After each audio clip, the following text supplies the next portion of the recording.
Ruang Studi Farmasi. Ini kami akan menayangkan hasil presentasi kelompok kami, yaitu kelompok 7 mata kuliah botani dengan judul Metabolit Sekunder Tumbuhan untuk dosen pengampu Ibu Yai Fikri Rahim, SSI, MSc.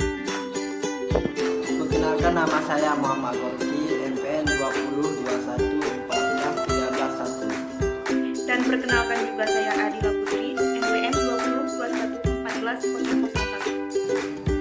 Perkenalkan, nama saya Adivika Ramadhani dengan NPM 2021141017. Dan perkenalkan juga saya Intan Purnama dengan NPM 2021141040. Baik, pada pertemuan ini kita akan membahas tentang metabolit sekunder tumbuhan. Adapun yang akan kita sampaikan adalah apa yang dimaksud dengan metabolit sekunder, golongan metabolit sekunder tumbuhan, manfaat senyawa metabolit sekunder, penyakit yang berhubungan dengan metabolit sekunder. Nah, adapun pengertian metabolit sekunder adalah senyawa organik yang disintesis oleh tumbuhan merupakan sumber senyawa obat. Adapun golongan metabolit sekunder, alkaloid, terpenoid, senyawa fenolik, flavonoid, dan saponin. Adapun manfaat dari kandungan senyawa metabolit sekunder, adanya antioksidan, anti kanker, antiinflamasi, antimikroba, anti diabetes, dan anti trypanosoma. Kandungan senyawa metabolit sekunder ini dapat mengobati berbagai jenis penyakit, diantaranya sakit kepala, memar, gangguan pencernaan, gangguan pernapasan, gangguan perut, penyakit dalam, kram pada kaki, sakit gigi, dan iritasi mata. Peran metabolit sekunder. Metabolit sekunder tidak berperan langsung dalam pertumbuhan tanaman, tetapi diproduksi oleh tanaman dalam jumlah tertentu dalam kondisi cekam.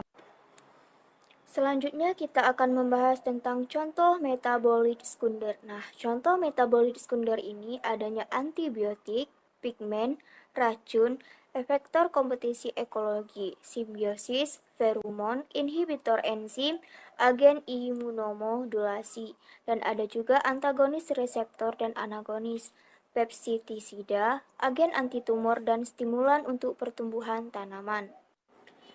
Fungsi metabolit sekunder. Yang pertama, adanya atrakan atau untuk menarik serangga penyerbuk. Yang kedua, untuk melindungi dari stres lingkungan, pelindung dari serangga, hama atau penyakit, atau disebut juga dengan phytoalexin. Yang ketiga, adanya pelindung dari sinar ultraviolet sebagai zat pengatur tumbuhan dan untuk bersaing dengan tanaman lain atau disebut juga alelopati. Yang keempat, adanya fungsi metabolit sekunder yaitu untuk ketahanan terhadap predator dan patogen. Senyawa metabolit sekunder dapat dihasilkan oleh berbagai jenis tumbuhan. Adanya kedelai, kacang hijau, kacang tanah, dan ada lain juga seperti sirih merah, brotowali, jeruk nipis, asam jawa, dan lain-lain. Metabolit diklasifikasi menjadi dua. Yang pertama, adanya metabolit primer, dan yang kedua, adanya metabolit sekunder. Nah, apa sih perbedaan antara metabolit primer dan sekunder? Nah, metabolit primer itu adalah senyawa-senyawa yang terdapat pada semua sel dan memegang peranan sentral dalam metabolisme dan reproduksi sel-sel tersebut.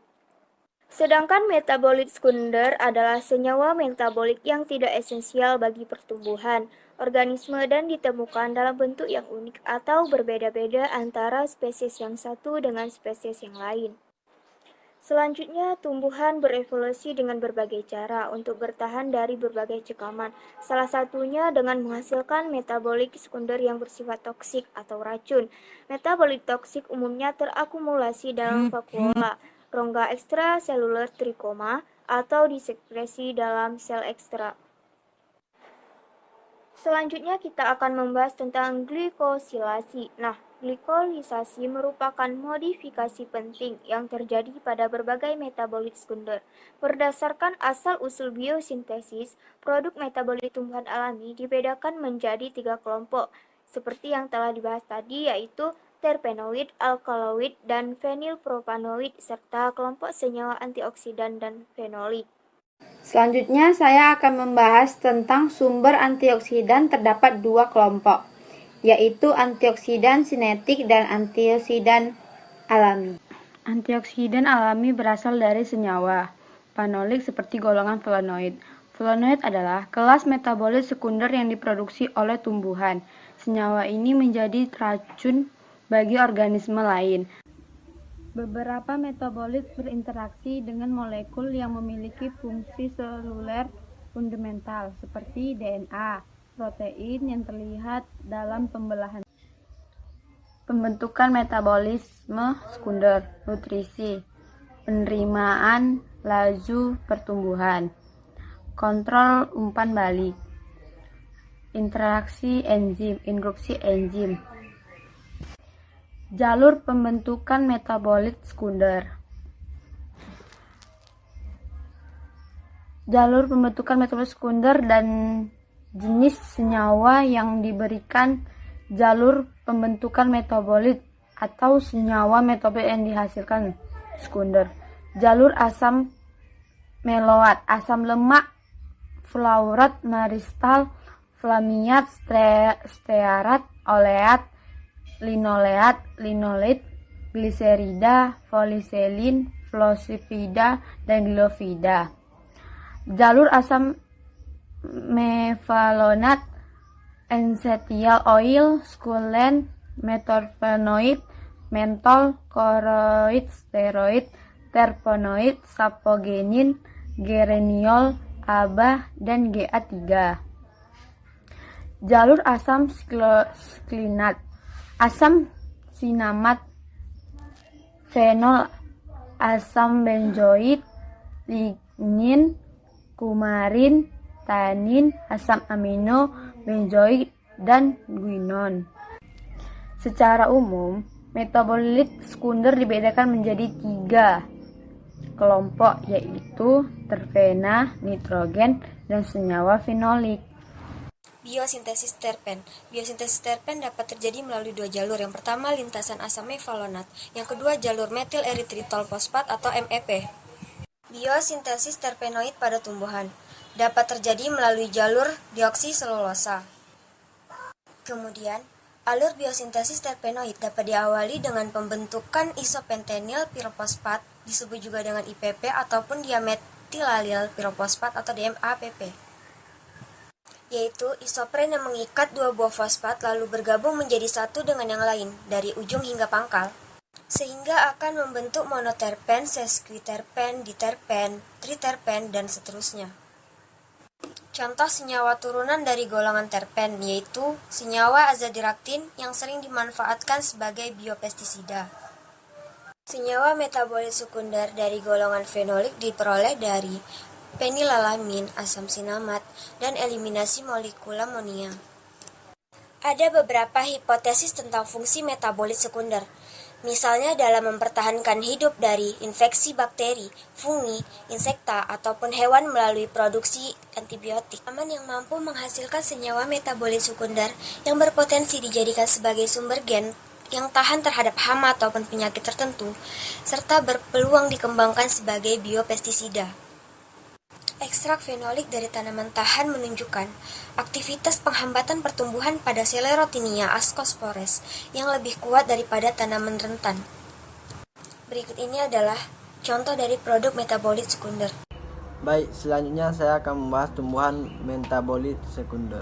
Salah satu tanaman obat yang digunakan oleh masyarakat adalah tanaman patah tulang atau disebut Euphorbia tirucali L, yang merupakan salah satu spesies dari famili Euphorbiaceae. Tanaman patah tulang ini merupakan tanaman obat yang digunakan secara empiris untuk mengobati patah tulang akibat kecelakaan atau terjatuh. Cara penggunaannya, batang tanaman ini ditumbuk halus dan ditempelkan pada daerah yang sakit. Tanaman patah tulang juga dapat digunakan sebagai anti kanker, anti tumor, anti-inflamasi, penyakit kulit, dan pengobatan penyakit sifilis. Baik, selanjutnya tanaman Annona morisata L. Tanaman sebagai sumber yang paling umum agen antimikroba. Salah satu tanaman yang berpotensi sebagai antibakteri adalah tanaman sirsa atau disebut Annona morisata L. Tanaman sirsak merupakan tanaman yang dapat digunakan sebagai obat-obatan alami termasuk kulit kayu, daun, akar, buah, dan biji. Selanjutnya kita akan membahas peningkatan senyawa metabolit sekunder dengan elixir. Apa itu elixir? Elixir adalah senyawa yang mampu menginduksi pembentukan senyawa tertentu sebagai respon pertahanan tanaman. Elixir juga didefinisikan sebagai zat yang ketika diinstruksikan dalam konsentrasi kecil pada sistem sel hidup dapat meningkatkan biosintesis senyawa tertentu. Elixir dapat dianggap sebagai molekul yang mengaktifkan sinyal transduksi dan menyebabkan aktivasi dan ekspresi gen yang terkait dengan biosintesis senyawa metabolisme sekunder. Dari materi yang kita bahas dapat kita ambil kesimpulan, metabolisme sekunder adalah senyawa metabolik yang tidak esensial bagi pertumbuhan organisme atau ditumbuhkan dalam bentuk unik atau berbeda-beda antara spesies yang satu dan yang lain. Fungsi metabolisme sekunder adalah untuk mempertahankan diri dari kondisi lingkungan yang kurang menguntungkan, misalnya untuk mengatasi hama dan penyakit, menarik polinator, dan sebagai melukisnya baru atau prototipe obat beraktivasi tertentu. Sekian hasil presentasi dari kelompok 7. Apabila ada kesalahan kata, mohon dimaklumi. Saya akhiri, wabillahi taufiq wal hidayah. Wassalamualaikum warahmatullahi wabarakatuh.